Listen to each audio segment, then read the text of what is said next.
Hello and welcome to Inkscape for Teachers. I was recently looking at a video that showed how to create concentric rings in a pattern, and trying to use that method. Sometimes it worked neatly, sometimes it gave non-circular inner circles, so I was thinking about coming up with another way, and I've come up with this. It involves using a formula. Now we'll concentrate on this formula here for the width of the stroke required for these rings. Capital D is the outer diameter of the outermost ring. For example, if this was the outermost ring, the diameter I'm talking about is the middle here, right across to the middle here. So the actual dimension of the diagram will be the stroke width beyond that, or half a stroke width that side, half a stroke width that side. So anyway, we'll persist and go down here for an example. So we wanted an outer diameter, that's from the centre of one stroke on one side to the centre on the other side, of 60, inner diameter of 20 millimeters, and 4 rings.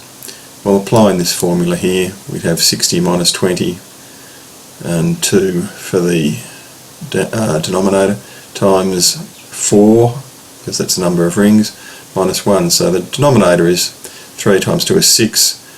The numerator is 40, so 40 on 6 is 20 on 3, which is 6 2/3 or 6.667. Anyway, I can use a calculator, do that easily enough. So that's the width of the stroke required, and these are the diameters of the circles it will create. So let's start with the ellipse tool, E, Control Shift and drag out a circle, select tool, and let's make that 60. I've got the dimensions locked with that little padlock, so that's good.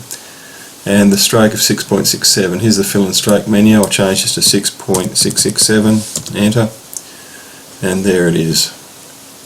Okay, now if I convert that to an object rather than a circle, I'll go path, object to path, sorry, converting to a path, object to path.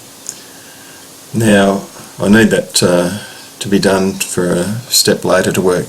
Control D to duplicate that, and whoops, Control Z, Control D to duplicate and drag it in a bit. And the inner diameter I wanted was 20. That's from the middle of the stroke to the middle of the stroke on the other side. 20, so I change that to 20 up here. They're not aligned, so I just drag my key around both of them, align and distribute, and click both centering icons. So they're now aligned. Now the trick is to go up to extensions, generate from path, and that's why I had to turn the circles into paths. Interpolate.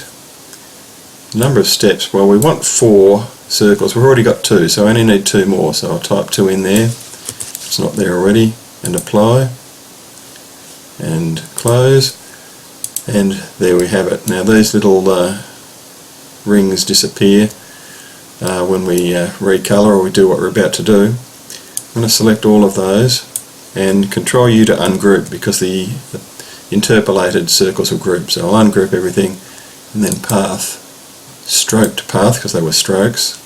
Now they're paths. Now I'm going to take out the fill, clicking there, and shift click to give them a black stroke. You might wonder what's going on there, but remember we had a very thick stroke, 6.67. Let's just change that to say 0.2 the stroke, and enter. And there we have our rings. See, if I click on one of them, there it is there. You know, we've got accurate rings. Control Z. If I want to fill them, it's probably easy to fill them with white first, because then I've got something to click on in there. But if I want to make that red, make that one red, make this one light blue, this one light blue, I can do that pretty easily. I can take the stroke off if I want, shift click the red cross there, and just leave the fills in there, and you get quite a nice accurate set of rings for the target effect. So there you have it. If you want to use this formula, this is the calculation for the inner diameter. You don't care where the inner circle is, but you want to set the width, the number of circles in the outer diameter, you can use this. But I think generally you want a rough idea of the outer size and the inner size and the number of rings between. So there's one way of creating concentric circles or rings that are quite easily editable. As always, thanks for watching.